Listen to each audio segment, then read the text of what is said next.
बिस्मिल्लाहिर्रहमानिर्रहीम। अस्सलाम वालेकुम। आप देख रहे हैं DDP एनालिटिका। अफगानिस्तान में जो हालात तेजी से बदल रहे हैं उसके साथ साथ अफगान हुकूमत का रवैया भी इंतहाई काबिल एतराज़ और कुछ अजीबोगरीब सा होता जा रहा है, जिसमें ख़ास तौर पे वो अपनी नाकामियाँ, अपनी परेशानियाँ, अपनी मायूसियाँ देखते हुए वो पाकिस्तान की तरफ अपना रजू करते हैं और पाकिस्तान के ऊपर वो कोशिश करते हैं कि इल्ज़ाम तराशी दर की जाए। अब जहाँ तक पाकिस्तान का ताल्लुक है, मैं समझता हूँ कि इससे ज़्यादा पुरखुलूस कोशिश किसी और मुल्क ने नहीं की होगी, किसी भी और मुल्क के लिए, कि अमन वहाँ पे लाया जाए और अफगानिस्तान के मसाइल हल किए जाएँ। जो अफगानिस्तान के मसाइल हैं वो बड़े कॉम्प्लेक्स किस्म के हैं, लेकिन बहरसूरत पाकिस्तान ने अपनी बिसात के मुताबिक बड़ी कोशिश की।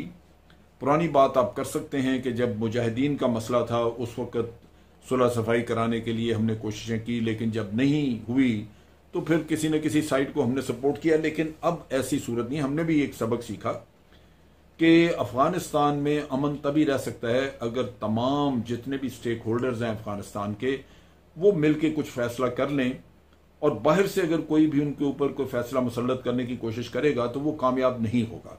लिहाजा इस सबक के तहत पाकिस्तान ने पहले दिन से कहा कि जंग बंद करें और आपस में बैठ के मिल के फैसला करें, लेकिन समहाउ वो प्रोसेस भी आगे नहीं चला। पिछले कुछ अरसे से अशरफ गनी ने पाकिस्तान के खिलाफ कुछ न कुछ हर्जा सराई शुरू की, कोई न कोई बयान ऐसा दाग देता था जिससे फिजा खराब होती थी। पाकिस्तान ने हमेशा कहा कि आपके साथ एक हमारा मैकेनिज्म मौजूद है जिसे हम अफगान पाकिस्तान प्रोसेस कहते हैं, उसमें आप आके बातचीत करें, लेकिन वो नहीं होता और आप पब्लिक स्टेटमेंट्स देते हैं जिससे कि बदमज़गी होती है। लेकिन अशरफ गनी बाज नहीं आए। जब मुलाकात होती थी हमारे वजीर आजम की या आर्मी चीफ, तो उस वक्त सब ठीक, उस वक्त वादे वही, जैसे आप गए पीछे न किसी चीज पे अमल हुआ, जिस पे इत्तफाक राय था उस पे अमल भी ना हुआ, और साथ इल्जाम तराशी। इसी तरह अमरुल्लाह सालेह वक्तन फक्तन वो भी पाकिस्तान के खिलाफ कोई न कोई बयान दागता रहा।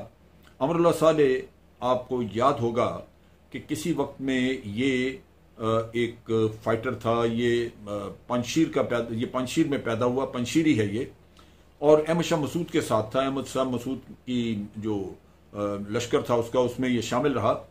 फिर इसको उन्होंने दुशंबे में भेज दिया, वहाँ चला गया, फिर आके वापस, फिर ये बढ़ता करता बिल आखिर अफगान इंटेलिजेंस का ये हेड लगा, वहाँ से फिर ये मिनिस्टर हो गया सिक्योरिटी का, और फिर बिल आखिर ये आज वाइस प्रेसिडेंट है अफगानिस्तान का।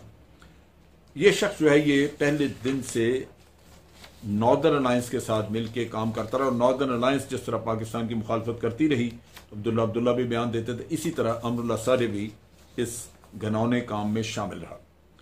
पिछले दिनों हमदुल्ला मुहिब जो इनके नेशनल सिक्योरिटी एडवाइजर हैं, उन्होंने भी बड़ी फजूलियात और बड़ी बकवास की पाकिस्तान के बारे में, और फिर अपनी मायूसियों का मलबा इधर फेंकने की कोशिश की। फॉरेन ऑफिस ने फौरी तौर पर रिएक्ट किया और हमारे फॉरेन ऑफिस ने पाबंदी लगा दी कि पाकिस्तान की तरफ से आइंदा हमदुल्ला मुहिब के साथ कोई भी राब्ता नहीं रखा जाएगा। चुनाचे जब SCO की कॉन्फ्रेंस अभी हुई और मोईद यूसुफ वहां पे पाकिस्तान को रिप्रेजेंट कर रहे थे, उन्होंने हमदुल्ला मुहिब से मिलने से इनकार किया, और अब पाकिस्तान की तरफ से कोई भी नहीं उनसे बात करता। अब चीज यह है कि रिसेंटली एक और जो वाकया हुआ जिससे कि हमें थोड़ा धचका लगा, वो बड़े हैरान कुन, क्योंकि अफगानी जो है वो झूठ बोलने में और मुनाफकत में कोई कसर नहीं रखते, जिसकी वजह से हालात बिगड़ते हैं। रिसेंटली उन्होंने कहना शुरू कर दिया कि यहाँ पे TTP नहीं है। आप इमेजिन करें कि यूनाइटेड नेशंस की अपनी रिपोर्ट है, 12वीं रिपोर्ट जो उन्होंने टेररिज्म पे छापी, उसमें उन्होंने कहा जी कि TTP वहां से हमले करती है, अफगानिस्तान में मौजूद है। अमरीका ने इस चीज का हमेशा इस चीज को तस्लीम किया। उसके अलावा एहसानुल्लाह एहसान के यहाँ बयानात थे, उसने बताया कि वो वहाँ पे अफगानिस्तान में था TTP के साथ, और मुख्तलिफ शवाहिद हमने डोजियर पिछले दिनों दिया, उसमें हमने तकरीबन कुछ नहीं तो 60 बेसिस की बात की कि जनाब इधर आपके यहाँ इतने बेसिस हैं जहां आपने TTP को रखा और ट्रेनिंग हो रही है।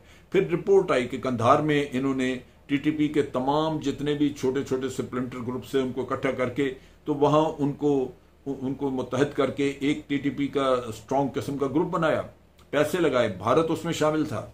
ये सब चीजें आम फहम है, दुनिया को पता है, हर कोई इनको जानता है। लेकिन आप झूठ के देखें, झूठ की हरकत देखें कि ये चीज जो है ये उन्होंने कह दिया, बिल्कुल साफ कह दिया कि जनाब यहां पे तो टीटीपी है ही नहीं। ये सब झूठ बोलते हैं। ये इसी तरह अशरफ गनी तो खैर अब भी बोलता रहा सारा। हामिद करजई हमारे मुंह पे कहे कि जनाब यहां पे कोई, हमारे यहां तो कोई बलोच सेपरेटिस्ट तो है ही कोई नहीं। फिर जब इस बेशरम इंसान को सामने दिखाई आपने वो तस्वीर जो अफगानिस्तान में प्रेसिडेंशियल पैलेस के साथ गेस्ट हाउस में बरामदा बुख्ती जिंदगी गुजार रहा था, फिर इनको शर्म महसूस हुई और बरामदा बुख्ती को भारतीय पासपोर्ट देके तो उन्होंने स्विट्जरलैंड भिजवा दिया। अब वहां पे स्विट्जरलैंड में ये जो आप कह लीजिए कि फुकरा है, ये वहां पे कैसे वो गुजार सकता है? उसका महीना लगा हुआ है, भारत उसको पैसे देता है। तो ये सारे खुद गद्दारियां करें और मुनाफकत ये कि इल्जाम तराशी सुबह से लेकर रात तक पाकिस्तान पे करते रहें। अब टीटीपी का मामले में पाकिस्तान ने फिर रिएक्ट किया और हमारे फॉरेन ऑफिस ने फौरन कहा कि जनाब ये तो इसके तो शवाहिद यूनाइटेड नेशन तक ने दिए हैं, आप कैसे कहते हैं कि टीटीपी वहां पे नहीं है? आपकी सरजमीन इस्तेमाल नहीं हो रही। आपकी सरजमीन तो हमेशा 1947 से लेकर आज दिन तक पाकिस्तान के खिलाफ इस्तेमाल होती रही। तो ये चीज जब पाकिस्तान ने वाजे की, लेकिन उन पे ना कोई इस चीज का असर होना था, ना असर हुआ। अब अफगान पाकिस्तान एक्शन प्लान मौजूद है, उसमें ये सारी बातें हो सकती हैं, आपके गिले शिकवे तय हो, लेकिन उन्होंने कभी इस पर बात नहीं की। इसी तरह पाकिस्तान ने बहुत दफा कोशिश की कि ये अफगानिस्तान के साथ इंटेलिजेंस शेयरिंग का एग्रीमेंट हो जाए। अगर इंटेलिजेंस शेयरिंग का एग्रीमेंट हो जाता तो आज पाकिस्तान भी इंफॉर्मेशन दे रहा होता, वो भी देते, लेकिन इन्होंने इंडियन दबाव में वो नहीं किया, क्योंकि इंडिया के साथ इन्होंने 2011 अक्टूबर में एक स्ट्रेटेजिक पार्टनरशिप का एग्रीमेंट कर दिया था। उसके बाद इन्होंने अपनी सॉवरेनिटी उनके हवाले कर दी। ये गुलाम हो चुके हैं उनके, वो इनसे अपने मतलब निकलवाते रहे और इनकी सरजमीन पाकिस्तान के खिलाफ इस्तेमाल करते रहे, इनकी जेबों में पैसे डालते रहे। ये खा पी के इनको ये सारा मामला जो जंग वहां चलती रही वो इनका कारोबार बन चुका हुआ था। तो ये लोगों ने इन्होंने अय्याशियां की। अब अमरुल्लाह साले ने एक और बयान दाग दिया 2 दिन पहले। उसमें उसने कहा जी पाकिस्तान को तालिबान के साथ ताल्लुक रखने पे बहुत भारी कीमत चुकानी पड़ेगी। भारी कीमत कैसे चुकानी पड़ेगी? तेरी ऐसी की तैसी, जो चीज तुम कर रहे हो, जो गलत कर रहे हो, कीमत तुम्हें उसकी चुकानी पड़ेगी। असल हकीकत यह है कि पाकिस्तान ने तालिबान को कोई सपोर्ट नहीं दी। पाकिस्तान ने बार बार कहा कि आपके 30 लाख रेफ्यूजी यहां पे बैठे हुए, इनको क्यों नहीं ले जाते? आप ले जाएं तो यहां पे तालिबान वगैरह का भी किसी का आना जाना नहीं रहेगा, उनकी फैमिलीज है वहां पे, वो भी चली जाए। लेकिन आज दिन तक इन्होंने, ना अमेरिका ने और ना ही इन लोगों ने रेफ्यूजीज को यहां से निकालने का कोई काम किया। अब सूरत हाल ये है कि अफगानिस्तान में बड़ी जल्दी जल्दी हालात बदल रहे हैं, तालिबान को फतवाहत हो रही हैं और अफगान हुकूमत में इस वक्त मायूसी है, फ्रस्ट्रेशन है और वो दाएं बाएं हाथ मार रहे हैं। उनका बन कुछ नहीं रहा। उनकी ख्वाहिश थी कि पाकिस्तान किसी तरह तालिबान को ये कह दे कि आप आराम से बैठ जाएं और अशरफ गनी को सदर मान लें। तालिबान जिन्होंने 20 साल अपनी कुर्बानियां दी, जंगें लड़ी, वो पाकिस्तान की बात मानेंगे? क्या वो ये सारा कुछ हमारे फायदे के लिए करते नहीं? हुकूमत वहां पे उनकी कायम होगी, हमें क्या मिलेगा? ये वो चीजें हैं जो कि ये समझते नहीं और जब तनकीद करते हैं तो इनको ये ख्याल नहीं कि पाकिस्तान ने हमेशा इनको दूसरा घर मुहैया किया है। पाकिस्तान ने इनके लिए तकलीफें उठाई हैं। पाकिस्तान इनकी स्ट्रेटेजिक डेप्थ है। जब इनको कहीं से मार पड़ती है, इनके लोग इधर आते हैं, इनके लीडर आज भी इनके कारोबार मौजूद हैं। यहां पे अशरफ गनी के फ्रंटमैन यहां पे बैठे उसके लिए कारोबार कर रहे हैं। तो ये वो हकायक हैं। लेकिन जब इंसान नाशुक्रा हो जाए, एहसान फरामोश हो जाए, तो फिर तो वो सब कुछ कर गुजरता है, कहता है, आप उसका क्या करेंगे? इन्होंने अब एक और जो बड़ी गलती की, तालिबान का मुकाबला करने के लिए सिविलियंस को, अपनी सिविलियन पॉपुलेशन को हथियार बांटने शुरू कर दिए। अब अगर वो पॉपुलेशन हथियार लेके तालिबान के साथ मिल जाए तो तब इस हुकूमत के लिए बहुत बड़ी मुसीबत। अगर वो तालिबान के खिलाफ लड़ना शुरू कर दें तो एक बहुत बड़ा खाना जंगी का किस्सा खुल गया, अपने ही लोग दोनों तरफ मरेंगे। क्या अपना इक़्तिदार अशरफ गनी का इतना अहम है कि वो अपने मुल्क को एक खाना जंगी में झोंक दे जिससे कि सिवाय कत्ल गारत के और कुछ ना मिले? इससे आप अंदाजा करें कि कितने खुदगर्ज लोग हैं ये, कि इन्होंने लड़ाने के लिए लोगों को आपस में वहां पे हथियार बांटने शुरू कर दिए हैं, जो कि इंतहाई एक खतरनाक किस्सा है। अब सोचने की बात यह है कि पाकिस्तान ने तालिबान का कतन साथ नहीं दिया। हमने अलबत्ता अमेरिका की या किसी और की जंग नहीं लड़ी। हमने ये काम नहीं किया कि हम खुद अफगान तालिबान के खिलाफ लड़ना शुरू कर दें ताकि ये खुश हो जाएं।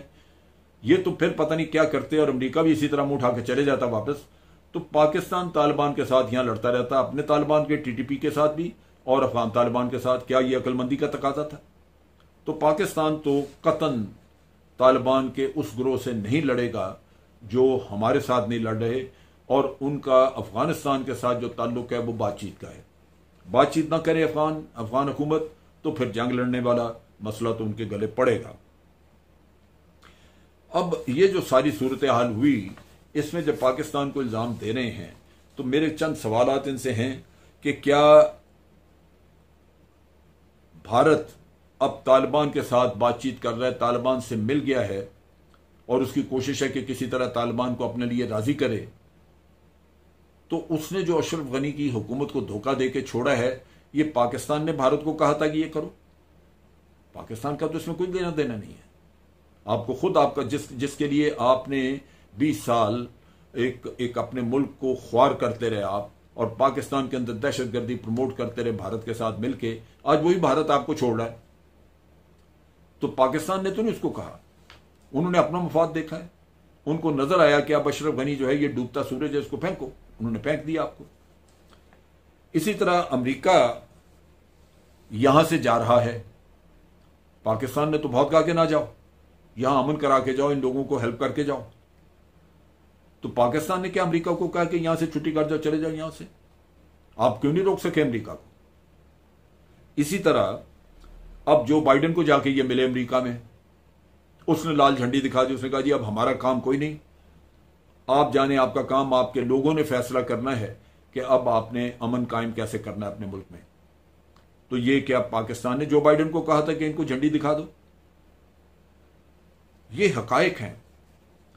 अब जो तालिबान को जल्दी जल्दी वहां पे फतूहात हो रही हैं और इनको इक़्तिदार हाथ से जाता हुआ नजर आ रहा है, तो परेशानी तो है। लेकिन क्या इस मसले का हल यही है कि आप यूं बैठे दूसरों पर इल्जाम तराशी करते रहें? हमने कहा आपको कि इस तरह बैठे रहो। क्यों नहीं आप जाके मुज़ाकरात के मेज में बैठते? क्यों नहीं आप मुज़ाकरात में तालिबान के साथ गिव एंड टेक पोजीशन लेते, ताकि एक दूसरे को अकोमोडेट करके तो आप अपने मुल्क में अमन लेके आए? अब तालिबान का मुकाबला करने के लिए आपने जो सिविलियन भेजे जिनसे कत्ल गारत होगी, खून खराबा होगा, ये किसका मशवरा है? पाकिस्तान का है ये? आपका मुल्क तो एक खाना जंगी में धंस जाएगा, फंस जाएगा, और खुदा जाने आगे कितने साल तक ये आपके गले मुसीबत पड़ी रहेगी। तो पाकिस्तान ने तो इसमें कुछ नहीं कहा।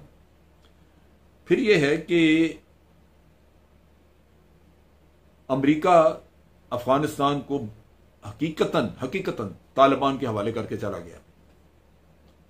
20 साल अफगानिस्तान में उसने अपना भी पैसा बर्बाद किया, खून खराबा भी हुआ, लाखों इंसान मारे गए, हजारों अफगान भी मारे गए, और एंड पे क्या हुआ? तालिबान देख रहे हैं, नजर आ रहा है कि तालिबान यहां पे आगे बढ़ रहे हैं, अमेरिका छोड़ के चला गया। बहुत वादे वो करते थे, तो पाकिस्तान ने तो नहीं उनको कहा कि ये तालिबान के हवाले कर दो। अब अफगान आर्मी है, वो इतनी, अमेरिका ने इतने साल ट्रेनिंग की, सब कुछ होता रहा, अब वो हथियार फेंकते हैं, तालिबान के सामने सरेंडर करते हैं, तो पाकिस्तान कहता है उनको कि सरेंडर करो। आप क्यों नहीं अपनी आर्मी को मोबिलाइज करते और उनको मोटिवेट करते कि वो लड़ाई करें? अपने गिरेबानों में झांकना जरूरी है कि ये आपकी गलतियां हैं, इनको दुरुस्त करना है। आपके तमाम स्टेक होल्डर्स, सारी दुनिया मिन्नत करती रही कि आप तालिबान के साथ बैठ के फैसले करें। रशिया ने कहा, चाइना ने, ईरान, पाकिस्तान, अमेरिका ने भी कहा। लेकिन अगर आपके स्टेक होल्डर्स अफगानी तालिबान के साथ बैठ के बात करने को तैयार नहीं या कोई मामला हल नहीं करते, तो इसमें किसका कसूर है? पाकिस्तान का तो नहीं है। ये हालात सारे जो बिगड़े हैं या जो कुछ आज हम देख रहे हैं अफगानिस्तान में, ये अशरफ गनी और नॉर्दर्न अलायंस का पैदा करता है, जो अपनी अना और अपने मुफादात के लिए तालिबान के साथ कोई मामला तय नहीं कर सके। तालिबान, उनके हाथ में सिर्फ एक ही चीज थी कि जंग बंदी, वो उन्होंने नहीं की, और अगर वो कर लेते तो शायद आप उनकी कोई बात भी ना सुनते। अब सूरत हाल बिगड़ रही है और अब आपके हाथ पांव फूल रहे हैं, अब आप फजूलियात बोल रहे हैं, इनसे मामला हल नहीं होगा।